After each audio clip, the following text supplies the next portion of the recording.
we are we are Other Side Sounds. This is our friend Pascal. We're here in his studio and we're gonna have a chat about music and life and stuff. Amazing. Yeah. Thank you for having me. Yeah, no, thank you for having the time to meet with us. Of course, of course. Yeah, well, the first thing, as the obvious, equipment. This is Yeah, crazy. yeah. Really, this is crazy, Yeah, man. man. Yeah, thank you. How this collection, started to.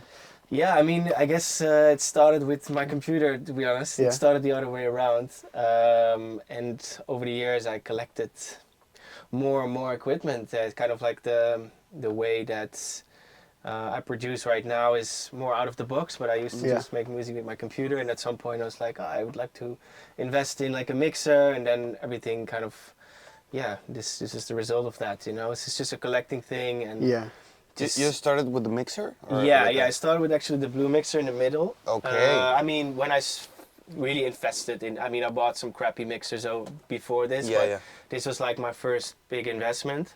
Wow. Because I was thinking, I can invest in a synth or a drum machine, but Yeah. I don't want to directly put it in the sound card. I Yeah, just of need course. some sort of way of like fucking with the preamp or Of course, anything, of course, So that's my first ever investment, and then some other synths came, and then I sold some stuff again. So Great. it was kind of the starting point of really getting into Yeah. proper gear, I guess. Okay. For me at least. Yeah, and you would say it's like, at least, well, I collect vinyl. Like Yeah. you buy one and then you want to get another and another and Exactly. another. Yeah. It's kind of like that discovery, and my girlfriend's becoming sick of me because I'm constantly on. We have this Dutch website called Marktplaats, like Okay. marketplace. Yeah. Okay. And it's not even just to only buy music. It's just like to discover new equipment. Like that's the great thing about it. And I'm just like, really would like to use this for that, and Yeah. I will always have that. Okay, I'm okay. a bit of a nerd in that sense. To experiment with. I'm embracing that okay. as well. Yeah, So, yeah, no, that's good. Crazy. yeah. So it will always be like that, and hopefully, it will never stop, and I can. Yeah, maybe invest in even more stuff. But Yeah. right now I'm quite content with what Yeah. I'm having. But let's see. Yeah, it's good. And what do you like more? Let's get a little nitty gritty. Yeah, yeah. Playing music live or producing? Well, I think it's going to be a very cheesy answer. I think because it will help each other. I play a lot of my own music exclusively because nowadays I Okay. feel like it can really benefit if you can play music that is maybe exclusive to you. You know, so it's the same thing with like promos or anything. It's if there's a certain exclusivity. Sorry, I'm pronouncing it wrong, but Don't worry. that really helps. So for me, playing that music that I'm making during the week Yeah. is the amazing part about it. Okay. So it helps each other. So I can never do one thing. I Without think. the other. Yeah, yeah. Okay. I'm actually working on a live set right now. Nice. So that will make playing live performance a little bit different. So maybe in the future it will change, but I think for now I really like to do both because it gives me inspiration to find music, to collect music. So when I don't listen to music for like other people's music for a couple of days, I lose a little bit of inspiration. So I always need. It's like a need it. constant. Yeah, Okay, yeah, okay, yeah, okay, yeah, yeah. And in the part of playing, you just talk about a live performance. How Yeah. did that came about? Or an inspiration of one artist that you saw, like Ben Yeah, Bomer, or definitely some artists that I saw it doing. I was like, yeah, this is for me. And I also do believe, and I have to be a bit careful with these statements, but I also do believe that the performance is going to be more and more important in the next future. In the next generation, Yeah. you have to do a little bit more, and it's not because of that, but I'm aware of it. Of course, of course, It's not yeah. that I want to do it because of that, but more. I'm aware of the change that will happen in music. The performance will be much Yeah, more of important, and I course. do think that I've been doing it for a lot of years with playing my own tunes. I have of been course. doing sets that were just only my own music. Oh, so really? at some point, I think it's only makes sense to kind of also present yourself as a live performer. Yeah. But I'm still finding ways to properly like how to do it, and not by just playing your stems or anything. Just make it like a creative session as well, also for sure. yourself. You Of know? course, So of that's, course. Yeah, it's more fun. yeah, it's more It's fun. more Yeah, fun. so I'm curious to how it will progress, but yeah, I'm working on it. So. You have to put a little bit of, I think, more work into it. You have to like, I think, sort of figure out the tools that Yeah. work for you on a live setting. You know. Yeah. Yeah, it makes sense. And talking about like more music, when did you realize that you could really, when did you started like taking this a little bit more seriously? What was that? Yeah, I mean I think that will come with age a little bit as well. I'm becoming 30 this year, so Okay. I can't imagine being. You're young. Yeah. That's why they yeah. told me when I went back to Mexico. They Yeah. were like, I'm 28. Yeah. And they were like, you're young. Yeah, exactly. For this shit, you're really young. It's true that. So it's. I think that sort of maturity thing and your way of thinking will come with age. Okay. But I'm still to be honest, I'm still not. I'm sort of like.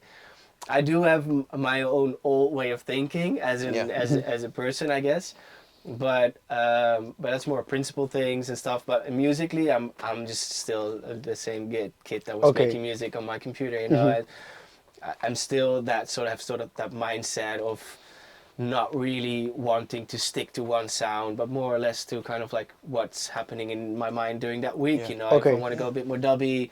So to That's answer great. your first question, No, maybe yeah. it was a bit more like I guess I'm still, not that mature in how I see things or anything, but more or less I'm still like a little kid, you know. Yeah, let's having your say. fun, you know, Yeah, and yeah. But I mean, to see it more seriously, I guess that comes with age, and also you want to make it something that is giving something in return financially and everything. So that will at some point you have to accept that it's a business. You know, you have to keep yourself running, and if you want to invest in stuff and you want to keep yourself being able to do it, you have to get some sort of like business idea behind it. Of and course, also of with the course. label and everything. So yeah. Let's talk a little bit about the label. Yeah. How did that began? Well, it was already something that was on my mind for years, basically. But I always felt like I didn't want to do it too soon because I was still, I still needed like Time. still needed time, and also like maybe other labels to showcase me what it's really about, you know. So but I saw some good examples over the years, like the Dutch label Slapfunk, like that for me was like an example of how you really run a label and doing events. So at some point, a lot of things inspired me to do it, and I think the total freedom of it, you know, like having the freedom of choosing the tracks. Up until now, it's only my own music, but it will be the next release will be also with other artists. Yeah, of course. That's great. You know, being involved in the artwork, mastering, doing the mixing myself, and kind of like that was already the nicest experience. You know, it can give a little bit more pressure because. You know, the first release was easy because it's new and everything is kind of like fresh. It feels fresh for people. Of course. And at some point you have to develop a sound, and then it becomes a bit more serious. Yeah. But yeah, it became about like more as an interest of an extension of myself, you know, kind of like having freedom. Yeah, the the freedom studio. to, of course, to try things and don't be Yeah. like with the square of I have a label and it follow was a just style. also first meant to be just being a label, and at some point we were thinking like, why not doing our first events? You know, why not see where we can go with that? You know, and we learned quite quickly because, you know, Amsterdam there's a good competition, and we were still, you know, in the development of the label, and so we learned a little bit, but it was super fun to quickly do events as well. Of course. It was always on the other side, so it's kind of fun to see that side as well. And about what you said, the competition, the local scene, Yeah. do you like feel, yes, like part of it? Do you think the competition is healthy and good, or do you think it can be a little bit toxic at times, or? I mean, there's definitely like a new generation that has a different perspective of what is music now that I grew up with, basically. You know, things are a bit more rough now, like a bit more hard house kind of style. Yeah, but everything moves around, you know. So, but the scene in general in Amsterdam is, in my opinion, really good. I'm happy to be part of it, and I see things things are always very professional in Amsterdam. So it's nice to be in that environment. So yeah, I'm really happy to be part of. I mean, to work in Amsterdam as a course. DJ, and yeah, I mean, I think all of my friends are doing something in music. Yeah, well, that's great. Yeah, so they're either like producing, Or DJs, playing an instrument, yeah, or or working in a records. They're all part of something that's musically related. So it's Great. It's nice to be. Yeah, it's a good thing about Amsterdam. And you're a drummer. Yeah. I've read on the Yeah, Spotify bio that yeah, you yeah, learned true. to play drums. Yeah, And yeah. how did that came on? You know, I was just like a little kid that was playing along with his favorite tracks. I was really into band music, like Led Zeppelin. All right. And stuff. Great. Like I was really that was kind of my favorite music back then. When I was like 10 to 12 years old, and then at some point I was playing. I couldn't read notes, anything. I was just playing along with it, and I felt like there was some sort of rhythm in there. And then, yeah, I think when I bought my first computer, everything kind of changed. You know, then I started. I mean, I think the shift really came about when I was a bit older, and me and my brother were hearing the stories of my father, like going out, and then there's a whole different part. But it's kind of like then electronic music really. Came on like yeah. Any early electronic influences, like when you were young, that you said, oh, maybe I can do that, you know? Yeah, I mean the biggest, I mean one of the biggest influences there, because of my father was like massive house head, you know. It's like he was really going to the under. I mean back then maybe not so underground, but like really under what you could describe as underground now, like house parties. Michel de Hey, DJ Pear, like Dutch DJs that were constantly played at home, you know. It's like a really a big influence on me, and also that were like for me the best inspirations back then. Many others, but more or less that was like my father was a big influence on that. You know, it's like you have to listen to this kind of music, and I was like, I couldn't understand it in the beginning, and at some point it's like you have to listen to it louder. Yeah, of course. It's like, all right, now you need to hear that kick, you know? Yeah. And then I was like, all right, it's really start to feel, and then we started to play it, and he bought like for me and my brother, he bought like a CD, not CDG players, but like Newmark players. And he was like, just play around with it, and then so he was definitely like created us as DJs a little bit, you know. It was just about having fun, and me and my brother sharing music, and kind of like, if you listen to this record, if you listen to that, and kind of like, and then we kind of like found our sound, sharing music, and it's kind of funny how that was going, and my father is still joining me to parties nowadays. Oh, great! From time to time, you know. So it never changed really. He's really good. We really have this sort of connection with us about music, you know. So it's great. That's good. Nice. Yeah. What's your favorite city to play in, like to perform in? Yeah. I played. I can only really talk about the ones that were happening already. So I mean, there must have been some other great cities as well, but I played in the UK the most of the times when I was playing abroad. Yeah, that really, those gigs were really like the best for me, I guess. Especially in London, but also played in Ibiza quite some times. It's also great. Nice. I mean, it's a great. It's two different things. Yeah, exactly. During the summer, you're thinking like, oh, I'd love to go to Ibiza, and in the winter, you want to go to like a dark concrete club. I was in London last summer, and it was like really. I'm not sure if elegant is quite the word, but there was this like DJ playing vinyl on a boat, and it was like really all, you know, during the afternoon, the sunset and everything. It was quite nice. I haven't like experienced London in that way. And it was quite interesting. It was good weather back then. Yeah, it was. Surprisingly, it was. Nice, sweet. That's good. Yeah, it's a great city, and I also not collected, but I made some really good friends over the years. My agency is also based in the UK actually, so there's a big connection there, you know. They listened. They have always have this history of doing and making and listening to great music, no? So yeah. What's the best crowd you've ever had? If there's one. I mean, I think I'm going to say my favorite gig and the best crowd, I guess. I mean, we have the place called in Amsterdam called Brett. Okay. I don't know if you heard of it, but like it's really the best venue in Amsterdam. I think when you're craving for underground small parties, that's my We'll favorite. have to check it out. Yeah, definitely. I mean, I'm playing very soon actually. I don't know how long you're staying, so Where are you playing? 9th of May actually. So it's not. We'll be back. Yeah, don't you'll be worry. back. Yeah, and I'm also playing for Slap Funk again there in the end of May. So I'm really happy about that. So I think the best memories and the best crowd are there, but also really like Thuishaven. You have some really good places in Amsterdam that are definitely where you find like a good crowd, you know. But Yeah. it depends on what you're looking for, I guess. Yeah. Yeah, for me, the best crowd is like the afters. Yeah, He yeah, loves that. exactly. Yeah, That's, he loves the afters. oh, yeah. We all. No, but yeah. No, it's true. It's that's why I'm also referring to Brett, because and we also used to have this sick place like a boat Veronica ship. My ever favorite gig was there, like closing for VBX and Slap Funk, and I had like this closing set there. It's no longer existing. I mean, it's no longer existing as a club, if I'm correct. But that was also an after party. It was like an after of an after, and that crowd was so good, you know. And also brought my parents actually. It was quite a That's situation. crazy. That's crazy.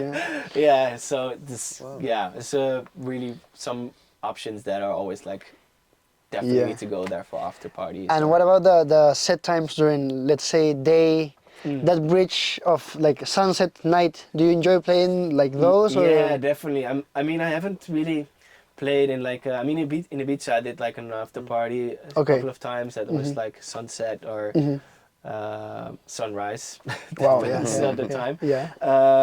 But yeah, and I love those moments because you definitely feel that everybody is in some sort of state that feels like, okay, we're extending this, but look around us. You know, it's kind of like definitely had that in Ibiza. Yeah, for sure. That's nice.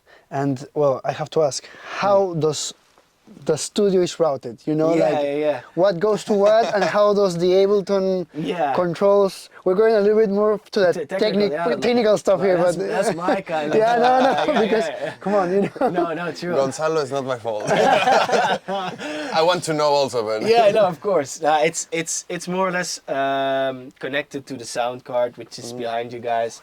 Not so many technical things about that, but everything is connected back here. Yeah. So and then all the equipment is connected to that mixer. All right. And from that mixer, it goes into that middle mixer because I happen to connect it this way because that mixer has tubes in it. Okay. Yeah. So it definitely has like lots of character to it. Yeah, this warm. So okay. So all my sounds should be at least being routed to that. So if that makes sense, so one channel is like the top is basically the incoming signal of that whole mixer. That's great. Is that your favorite one? Like piece of equipment? Yeah, because also my master output of Ableton is being basically rerouted to here. Yeah, so the EQs and basically that sound coming from the EQs and then using the preamp a little bit is it's basically my sound for the past 10 years. I think that's how long I already have it. I always have my master output rendered to these two channels, basically like EQ it a little bit. Yeah. And that sort of tube sound definitely warms it up. I'm not sure how old these tubes are already, but well, if they work, they work. You know? They work. Yeah, so it might be I've been collecting some dust, but it's so yeah. To answer your first question, actually, that's how everything is routed. And Ableton does it like from the options. I think you can like choose the output and inputs, and you're like there. Okay. Yeah. So, but I basically have one input that is coming from everything. So for some other people, it might not be the logical thing, but I have all the connections that I can make volume wise over here. Okay. And over then, basically I'm jamming with the Circlone, with the sequencer, and once I feel like I have a certain groove going, I record everything, and then... Oh, that's why you use audio more. Yeah, exactly. Okay. So I used to be all about MIDI clips and doing everything with automation. Yeah, that was that explains the audio because to be honest, when I first started to invest in in gear, I was kind of like getting used to working with just audio. You know, Okay, it's because it was so much different than with Ableton. You really had to color the sound constantly, and kind of like to get a certain pressure on the sound or something. Compressor, saturator, Yeah, EQ, exactly. And now there's the character coming from the audio. It's already there. It's just more like taming it down than pushing it, I guess. Yeah, for sure. That's great. This is what does so basically all the pieces of equipment are connected to the Circlone. So it's a sequencer. Okay. It's a step sequencer where you can basically because I only have it for 3 months, I think. Okay. I was always having trouble with latency, so it's kind of like my equipment wasn't really able to work together. Clocking in a perfect sense. So I saved up some money and bought this, and it really it's a sick machine, to be honest. It's what I can do with it is endlessly, and I'm still kind of like learning to work with it. So that's basically I guess the source of the rhythm, so to say. That's amazing. And then I have some effects units. These are not super high-end effects units. It's kind of like super 90s effects. And these are connected. So That's I'm just gonna walk funky, around bro. a little bit. These are affected to these scents, so I can color everything, make the sound a little bit more interesting. And then, of course. I have some sort of like hands-on. EQ? EQ as well, but also give it a little bit more reverb, some chords and everything, so you can really play along with it, you know. So it's a fun experience, to be honest. Like it's finally able to be a bit more playful in the studio, I guess, and looking into the screen. You get to move a little bit more, you know. Yeah, exactly. Yeah. Well, What are you working on right now? Can we get a little sneak peek? A taster of something? Yeah, of course. Yeah, I mean, I was actually working on this, and I am not sure if it's fully ready yet. But I mean, it's just some quite minimally recording stuff that I make. Okay. Let me see. Dub techno. Yeah, a little bit, but also very kind of like Metro Johnson kind of. Okay. Yeah, Justin. Yeah. God damn. Of course. Very dubby kind of. This is also just playing with effects, you know. And with the filters, you can like also. So all the sort of movements you see in the audio, it's basically just stuff that I fuck around with a little bit. That's nice. And so it's basically it's not really yet finished yet. It's just like a little bit of a loop. Okay. Yeah. Yeah. That's nice. We've I just been wanted like. to look interesting with No, the screen, but it sounds interesting as well. So yeah. Sounds crunchy, you know. It's something I'm working on, and that's great. lots of projects are going. So never ending. For a weird reason, we've been like listening. Well, right now it has like turned a little bit down, but a couple of months ago we were listening a lot to dub techno. I don't know why, but we both ended up on that loophole. Yeah. It's great, man. And for me, and it's maybe you always have to be careful with these statements. But for me, it's the best and creative sounding music. You know, the techniques that they are using for dub techno and stuff. And I'm not really making it as often as I do, because I also have my sort of projects that I would like to finish and everything. But being creative like that is just endlessly fun. You know? It's so interesting to listen to it and certain techniques, and for me it's the best sounding music. Yeah, really. Everything that you can do with a filter, a delay, and a reverb, you know. You can definitely feel that its origins are coming from like reggae music. Yeah, totally. And also for me, reggae music is the best sounding commercial music. I guess not commercial, but in a way, you know. Of course, it is. The way and the techniques are coming originally from reggae music, so you can definitely hear that sort of like crunchiness to it, and the sense of like silence and space. You know, you can like really wait for the things to happen. You know? It's not just. Really, I can really lose myself listening to it, and yeah, it's fun to listen to it in this environment Yeah, as yeah. well. Yeah, yeah. That's great. And what inspires you? Like, let's say to start a song, um, like, is it you in your mind with an idea, or maybe you hear something that you like, or?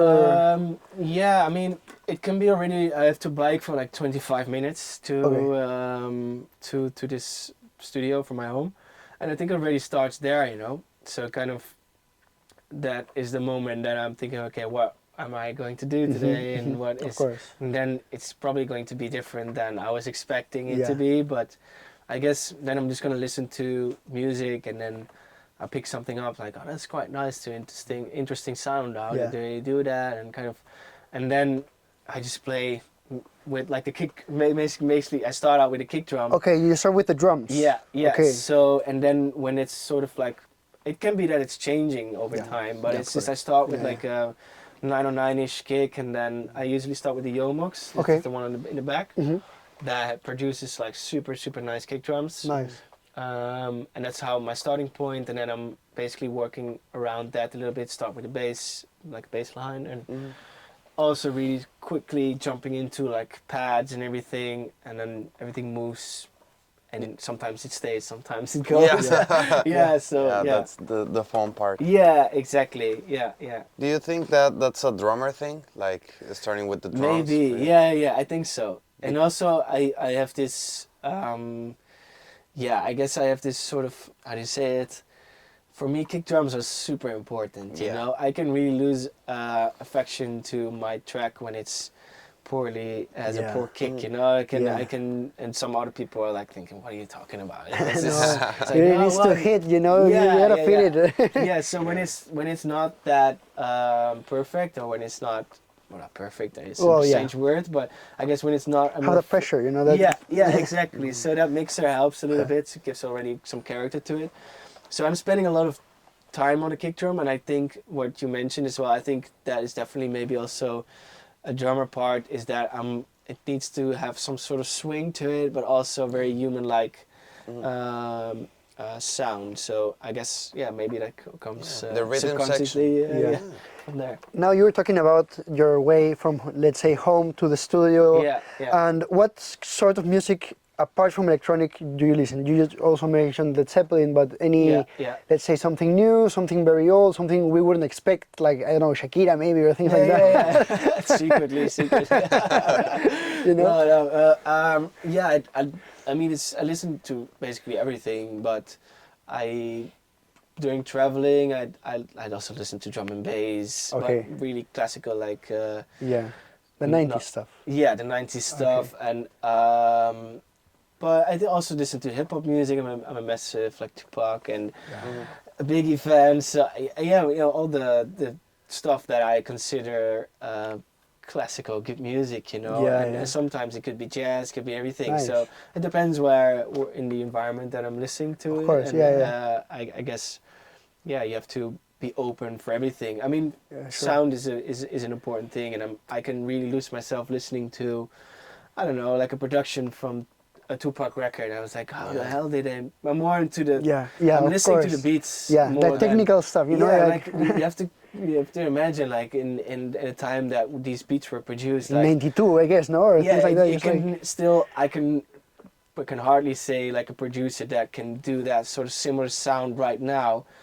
I mean, it was obviously mixed and everything. Yeah, so yeah, of course. I'm pretty sure Sure. the more commercial, when it became more and more bigger, the sound got better. But it's still like that sort of clipping and everything that the techniques that they were using is really interesting. Yeah. So that can be in any sound. In You know, any it can be in jazz music, like or anything. You know, I'm really. Sometimes it annoys me because I cannot lose the fact that I'm kind of like. yeah.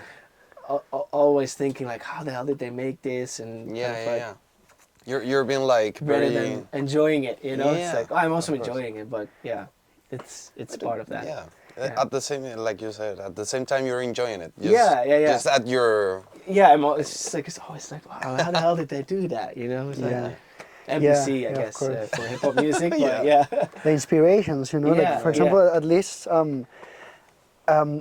in a way, when I started to like going into the machines, bands like Depeche Mode or Nine Inch Nails were like, wow, how does they make this work back then on the 80s or in the 90s? I was like, no, you know, this is crazy. Yeah. But like nowadays, what would you say that inspires you? What acts like, I don't know, live acts maybe, like maybe Radiohead or... I can really be inspired. Like I always encourage people just also to still go out. You know, it's like it helps me to get inspired. Like being in the center of a club. Don't have to perform. Don't have to play. Don't have to talk too much to people. Just go out. Maybe by yourself. Maybe bring a friend who has that similar taste. Similar taste. Or like you can also just stand there and listen and kind of like, oh wow, this is the techniques that DJs are doing or playing the records. Like with a Shazam on. I mean, I don't even bother about that anymore. It's like fuck it, you know. Let me just try take 10 years to find it, you know. It's like But to be honest, like that's really helpful, you know, going out still, like being in a club, and that's what I was thinking about, like COVID times and everything. Yeah, I was really missing that inspiration. That's why I'm so certain about that right now, because I was really thinking, okay, now I do feel even mixing became harder, you know, and then stuff like that, because that inspiration of that, so the perspective of the venue or a club or a festival was gone. So yeah, I definitely feel that. I think the most inspiration comes from being in a club. Definitely. Like, let's say what it might happen, at least for me, I'm there, I listen to a song with this ambience that I really love, and I'm then back home, man, I need to do something like you know, no, sort of that vibe, you know. Yeah, that's also like I'm hardly making like music at home, but having that sort of like inspiration feeling, like I'm trying to rush to the studio, or kind of like, all right, this is. I have so much inspiration in me right now. That's really nice feeling, and it's also usually the Monday, or maybe the Tuesday. And you can stay here for hours. I bet, you can stay here. I can stay here as long as I want, you know. But you know, I prefer to really stick to the 8 hours. And don't overdo it. You know, I've done that in the past. You and make it crazy. The music becomes, I guess, a bit. It loses its touch from the first 4 hours that you're making music, and you always make it a bit more difficult for yourself. And so I really stick to 8 hours, and then I'm going. Start early and then finish at 6. Have lunch, a coffee, then I prefer. I mean, I have to force myself to have like a walk or anything, because I can lose myself a little bit, and then I'm like, oh, it's 6 hours. I really have to get some food, and so. But I'm sticking to the 8 hours. Yeah.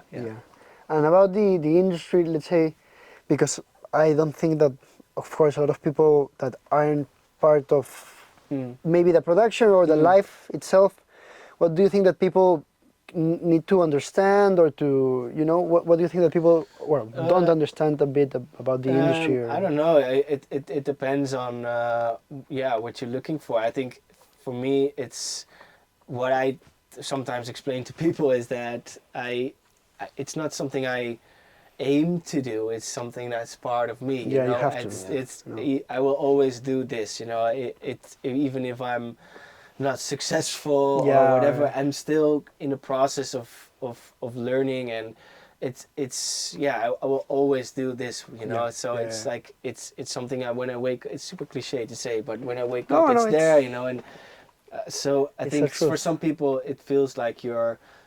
Going for stardom or going for some sort of like recognition or whatever. It's my output. You know, music is there, and it will always be there. And when I make music, it's not to create a hit or anything. It's creating something that's inside of me that needs to be. Totally. It needs to be free shared, or I don't know. So I think that sometimes I explain to people that say like, oh, why don't you do this in order to get a bit popular, more famous? You know? Why don't you do a remix of and you can really have like proper conversations with friends about that, or with anybody that's, you know, not even maybe in the industry. They're saying like, why aren't you doing that? You know, why aren't you kind of like promote yourself in that sense, or create like this kind of song?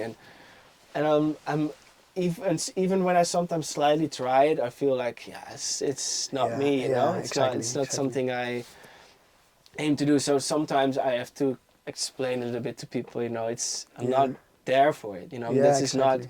This has never been the source Yeah. of like doing this. It's more or less. Yeah, of course. The It's goal is just not to something be I like to viral, do. let's say, you know, like Yeah. So yeah, that's and now and it's even though it's nice to have that sort of Yeah, it feeling helps a going. lot. yeah, of course, of course Yeah, it but helps. it's Of course in it the helps. reality, it's you know for in sort of like future perspective, Yeah. you have to do certain things. You have to do promoting yourself a little bit, making stories, whatever. You know, that's all part of it. But Yeah. to be honest, the stuff that I share from the studio, I'm not so afraid of sharing because it's always nice for me. Yeah, of It's like course. nice It's to like get some I'm feedback. here making, let's say, my job, having my fun, you know, and I'm Yeah, just and gonna it's like direct record feedback as well. You know, it's just kind of I found that these things quite funny, but yeah, it's so to answer your question, I guess sometimes you have to explain to people what's it really about for me at least, you know, and Yeah, no, totally.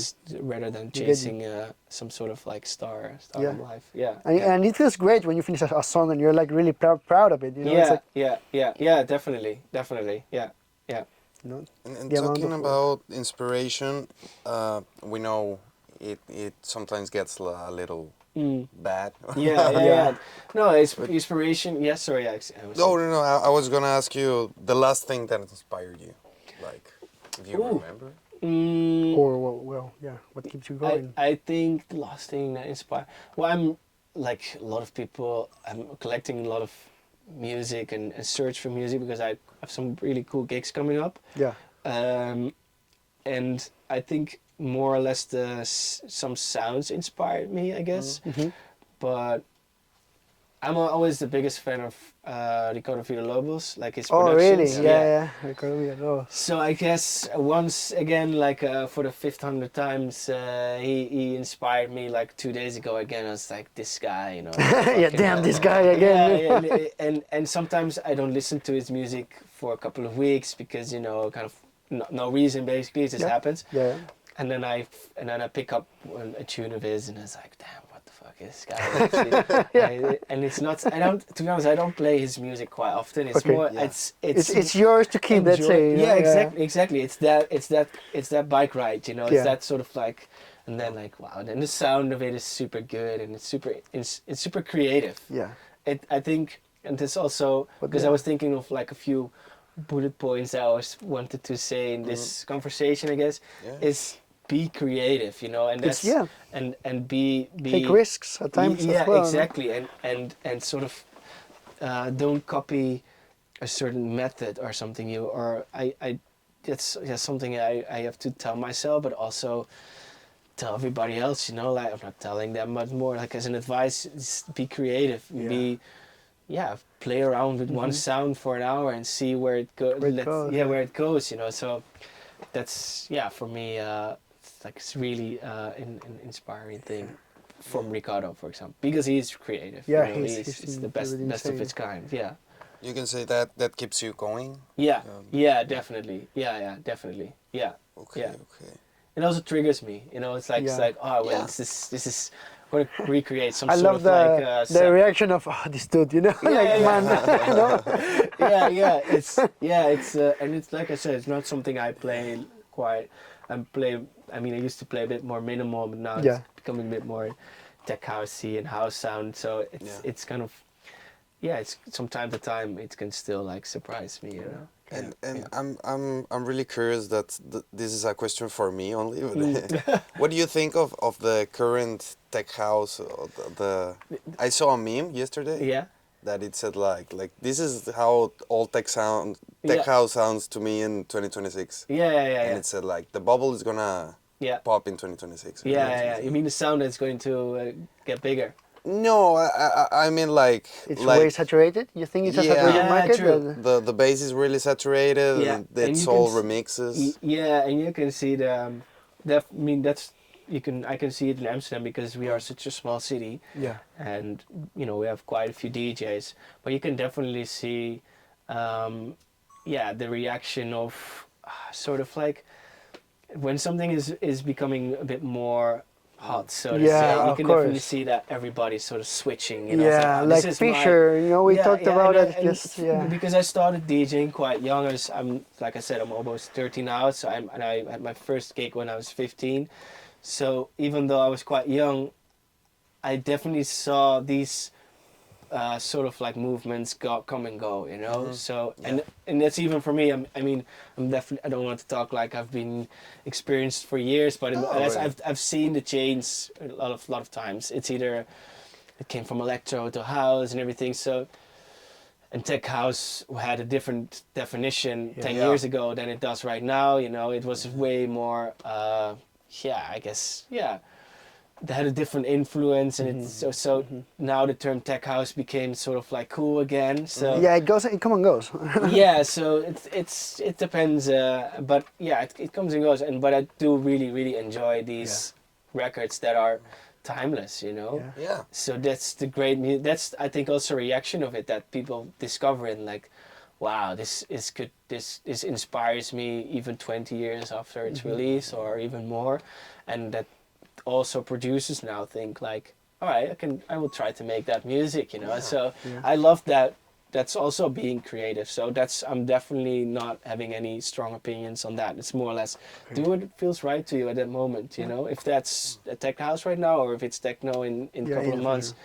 don't care. Yeah. Yeah, Yeah. as long as you're happy, If you know. it makes you, if it makes you dance. Yeah, Yeah, it's exactly. Yeah, and same for me in the studio. I think I never had like a strict sound. I had my techniques Yeah. that maybe got recognized as a sound, but I never really got like one sound. You know, I guess I'm always also inspired by other stuff. And it's like a human thing, I guess. Yeah. So I also changed my sound over time a little bit, and it's just fun. And as like a finisher, let's say, how do you see yourself like evolving in the future? That's a good you know? question. Yeah. I have no idea. That's a really good answer as well. Yeah. That's I have no plan that will get this answer, make this a good answer. You know, because I mean the perspective hopefully will be. I'm also getting into teaching a little bit. Okay, that's so great. I guess I will do that a little bit more than Production-wise? Yeah, production-wise. Okay. Yeah, I started to do it one-on-one, and it's super nice. So if anyone is interested, course, no, of course, I mean of course. it's so that's really fun. I've been doing it really on the low, not really announced anything. So it's the first time that people. It's really fun to do that as well. So I think in the near future, I will do that more as a perspective of the future. And I really enjoy that. I finally have the place to. Yeah, maybe of have course. So it could be that somebody is like saying, "All right, I want to let me hear how this analog sounds is actually. What's the difference? Yeah. You know? Or how does a sequencer work? Yeah, you know? exactly. And, So and that's super fun for me, you know, because as you probably already hear, I can talk about it endlessly. So it's fun to share That's that really knowledge and answer any questions that are, because it helped me as well when I was a bit younger to reach out. I was not afraid to reach out online to artists like, hey, how the hell did you do that? Yeah. You know, Or so- hey, have I listened to my track? You know, you like so- it, you don't like and it. everybody you know? was always super transparent to me, so I would like to do that as well. As well, And yeah. But that's a part of it, and also keeping going with music, doing more and more releases. Hopefully we just talked about never been to South America before. Yeah, well, so, you should come. You're gonna love it. I would love to see the world a bit more. Yeah, I of guess. course. Yeah, You're welcome to Madrid as well, man. Yeah, So, exactly. Yeah. Oh, I love Madrid. Actually. Yeah, no, it's great. Yeah. But yeah. So I guess I hopefully could be able to tour a little bit more in seeing the world. I guess. Yeah. Okay. Yeah. That's great. Yeah. And, well, really thank you for your time and for having us in this really amazing course, studio. Of course. Thank you It's so been much, really great. Pascal. Really. Yeah, is it already over? Really? Really fast. But No, yeah, I mean, we should thank make you. a couple. We will be back. I'm sure we for will be sure. back. Yeah. Let's do that. That would be nice. But Even yeah. as a student, but we'll be back. We will be back. Yeah. You know? Yeah, I mean that would be great, and thank you for coming over. Man. I really happy that I'm able to showcase a little bit. And, Yeah. And, Oh, thank you. It's been really, thank you really for, It's for our your questions. pleasure. Yeah, thank you. Yeah, of course. Thank you so much. Yeah, Thank you. and hopefully see you soon. Yeah, man. Yeah.